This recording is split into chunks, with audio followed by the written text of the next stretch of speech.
Es admirable ver cómo se armonizan la primera lectura de los Hechos de los Apóstoles, que nos va contando el nacimiento de la primitiva comunidad cristiana, cómo vivían los primeros católicos, y los pasajes del Evangelio que nos van narrando el discurso del capítulo 6 del Evangelio de San Juan respecto de Jesús, pan de la vida, pan que baja del cielo, el pan que da la vida al mundo, y el que lo come vive eternamente, entrará en el cielo. Por eso hemos escuchado sobrecogidos esta lectura de los Hechos de los Apóstoles, donde dice que se desató una terrible persecución contra la Iglesia.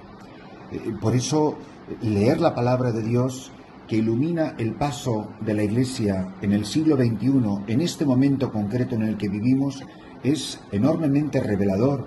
Cuando vemos, ayer o antes de ayer leía una declaración del Ministerio de Asuntos Exteriores del Reino Unido, de Inglaterra, que decía que la situación del cristianismo en el mundo actual se puede considerar casi como genocidio. La persecución que hay en el mundo entero contra la Iglesia Católica y contra los cristianos en general. Que estamos viviendo casi en una época de genocidio. Esto no lo decimos los católicos que nos hacemos las víctimas. Esto lo está diciendo un organismo que no puede ser más pagano, pero que tiene influencia en el mundo entero, como es el Ministerio de Asuntos Exteriores de Gran Bretaña. Bueno, pues si se ha desatado una terrible persecución, tenemos que aprender de los primeros cristianos a vivir en ella. Y dice que se dispersaron todos para salvar la vida, menos los apóstoles que se quedaron en Jerusalén. Pero dice que al dispersarse iban difundiendo las enseñanzas de Jesús, iban haciendo maravillas. La gente veía cómo vivía, cómo se amaban, cómo celebraban la fracción del pan, cómo eran asiduos a la oración, y se daban cuenta que algo maravilloso había pasado, de tal manera que la obra misionera de la Iglesia está inseparablemente unida a la persecución, al rechazo, al odio, al deseo de venganza, de matarlos, de exterminarlos a todos.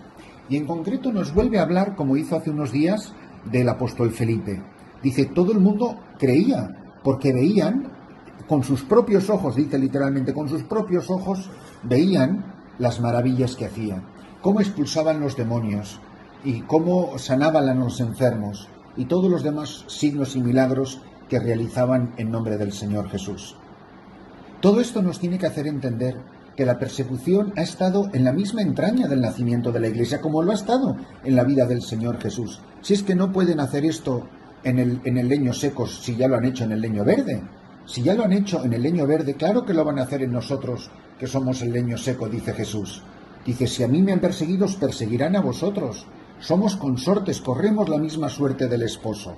Y el cristianismo se va a difundir no porque viene la banda municipal a tocar música y nos han puesto la alfombra roja cuando llegamos. Estos días que he estado visitando por primera vez las misiones de Sudán del Sur, en plena selva, en la frontera con el Congo, vengo verdaderamente emocionado, vengo sobrecogido en ver la obra colosal. En medio de la selva aparece en un claro una iglesia gigantesca construida en 1947 por los padres combonianos. Están las paredes acribilladas a balazos y te das cuenta cómo han ido llevando el cristianismo. Hace 107 años que llegó el cristianismo, solo 107 años, a estas regiones. A la ciudad de Juba, en la capital de Sudán del Sur, ha llegado este año hace 100 años. Nada, es nada. Pero van por la persecución extendiendo el cristianismo. Toda la selva está llena de muchachos que se han unido a los rebeldes, que se han unido a las milicias, que se han unido a los grupos terroristas, a lo mejor por $50, a lo mejor por un puñado de falsas promesas.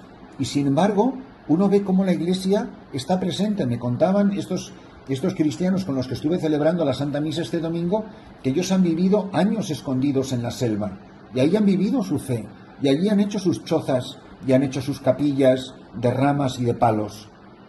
Pero nunca ha muerto la fe, y muchas veces con escasísimo acceso a los sacramentos, pero se han mantenido firmes. He conocido un catequista que ha sido catequista durante 72 años. O sea, cuando todavía estaba en vigor el Concilio Vaticano I, o sea, cuando era el único concilio que se había celebrado, el último.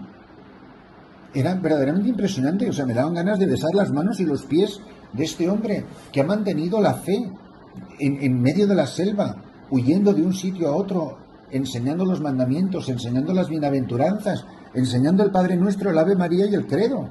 Y ha mantenido viva la fe de estas gentes. Y quedo verdaderamente maravillado. Donde había 700 personas en misa, en un lugar donde no tienen sacerdote, donde ni siquiera sabían que íbamos a venir.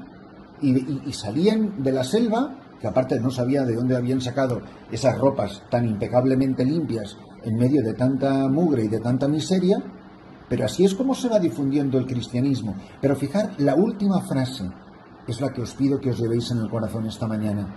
Dice, y la ciudad se llenó de alegría. Esto es lo que produce el cristianismo. Ellos son perseguidos y llenan el mundo de alegría. Primero, no dice que luchen en contra, no se defienden, no usan la violencia para defenderse de la violencia que están usando contra ellos. Contra los violentos aman, contra los violentos viven la paz, contra la persecución se van a otros lugares a anunciar el reino de Dios. Y así es como la vida cristiana crece. Ahora, ¿todo esto por qué? Pues os decía la armonía entre la primera lectura y el Evangelio. Y es que Jesús nos está hablando del pan de vida. Mirad, esto es lo que produce la Eucaristía. La Eucaristía produce ansias de perdón, de reconciliación, de paz.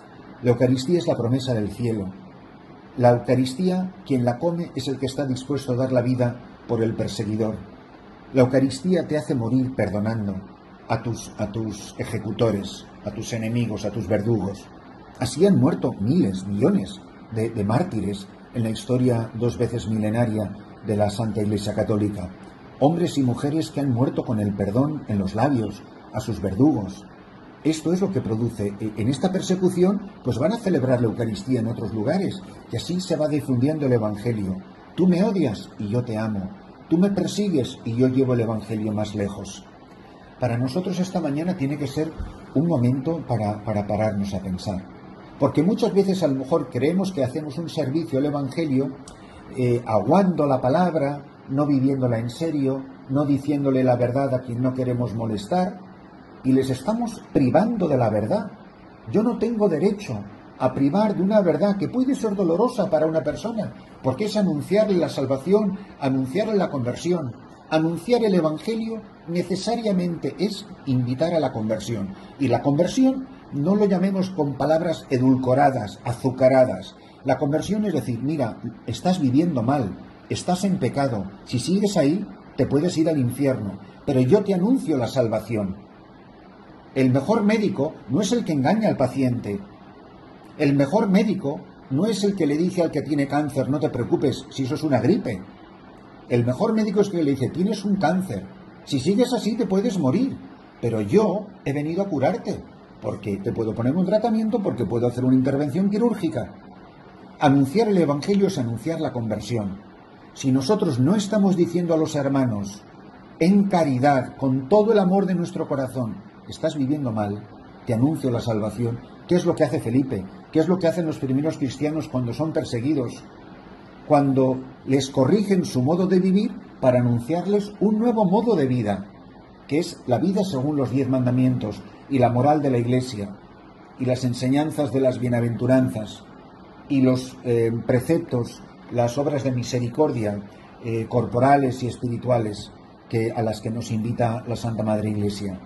Qué maravilla es cuando Jesús nos está diciendo, yo soy el pan de vida, el que come mi carne y bebe mi sangre tiene vida eterna. Claro, eso es lo que produce la Eucaristía, una comunidad eclesial que está dispuesta a dar la vida, que no le tiene miedo a la muerte, que está dispuesto a todo, que no se arredra ante la persecución o la burla o la mofa continua que aparece en los medios de comunicación, en las redes sociales, en la prensa, en los telediarios. Es la continua mofa de la Iglesia Católica, y que tú te mantengas firme. Eso solo es posible si recibes a Jesús en la Santa Comunión, en la Sagrada Eucaristía.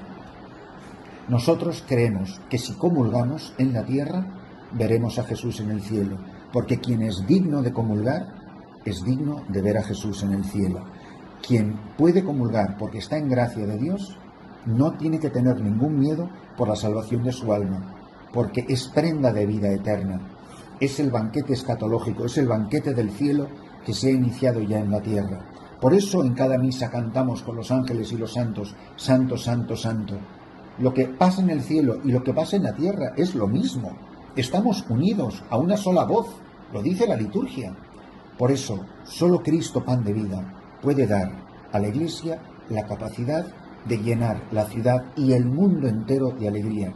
¿Para qué estamos los misioneros? ¿Para qué están los sacerdotes, los obispos, las religiosas, los religiosos, los padres y madres de familia, los laicos consagrados, los jóvenes que se toman en serio su vida cristiana? ¿Para qué estamos?